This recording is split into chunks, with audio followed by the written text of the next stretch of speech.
Ayad from Morallerton. How does it feel for me? November 2025. What was the occupational therapist's initial assessment of your house? Their recommendations was to install a lift into the dining room that went into my bedroom, and also to convert the family bathroom into a wet room, both of which were very impractical for myself and my family. When I was given these recommendations, it was implied that these were kind of the only options, but it was only when I pushed for an alternative that I was told about this idea of a preferred scheme. But then even to have the finances go from being spent on the lift and the wet room into a preferred scheme, into our own extension, that changeover took a number of months. It was probably around a year from when the occupational therapist first came to our property that they finally gave us a go ahead. But this was again something which almost every single day I had to call up, I had to write another email, I had to fill in another form.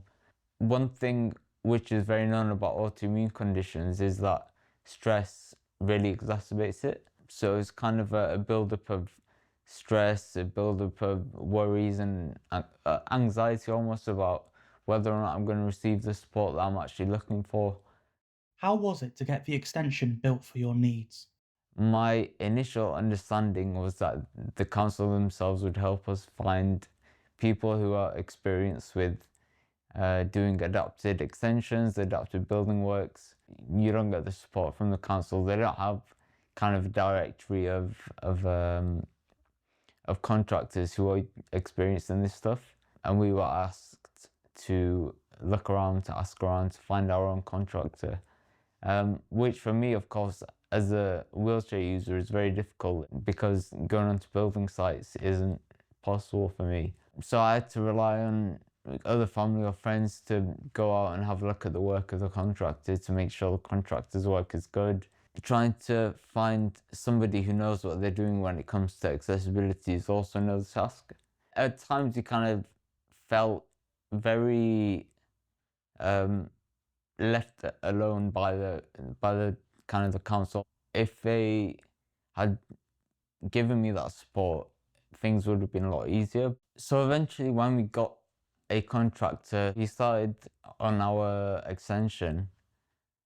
But very quickly, it was evident that he had no idea how to do things in accordance with kind of an extension for somebody in a wheelchair. Eventually, it reached a point where we thought, okay, these mistakes are now becoming very costly. It's not worth it for us to keep going with a contractor who seemingly doesn't know what he's doing when it comes to an accessible extension. And so my father, who works in the trade himself, decided to manage the project himself. I think now it's almost been 5 years since the very start, and the extension now is still being built. I would rather have had this time to just focus on myself, focus on my health.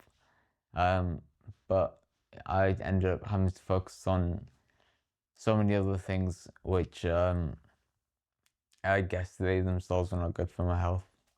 What could the council have done differently to provide better support?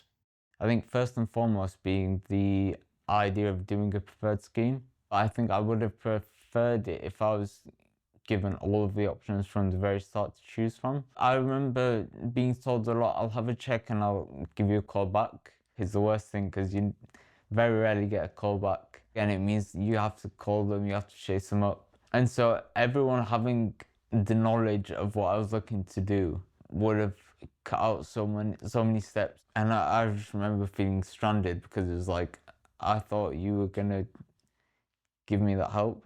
But it turned out I had to figure that bit out on my own as well. Can you tell us about your recent experience of trying to get an ultrasound scan? So I spoke to my consultant once about issues that I was having with my bladder. And he referred me for an ultrasound scan. Maybe a couple of months later, I was given an appointment. But this was not an ultrasound at the hospital, this was at a local clinic. I had been asked to have two ultrasound scans, one before emptying my bladder and one after. When I got to the clinic, I found that there was no accessible bathroom, and so I couldn't do the scan. I couldn't go to the bathroom halfway. Another couple of months waiting, I got the referral to the same hospital which I got the first referral in the first place. And so it just added so much waiting to a situation which could have been done very quickly. Again, because of the lack of coordination, because of the lack of understanding, I think, of the patient and the patient needs. I ended up waiting a lot longer than I needed to.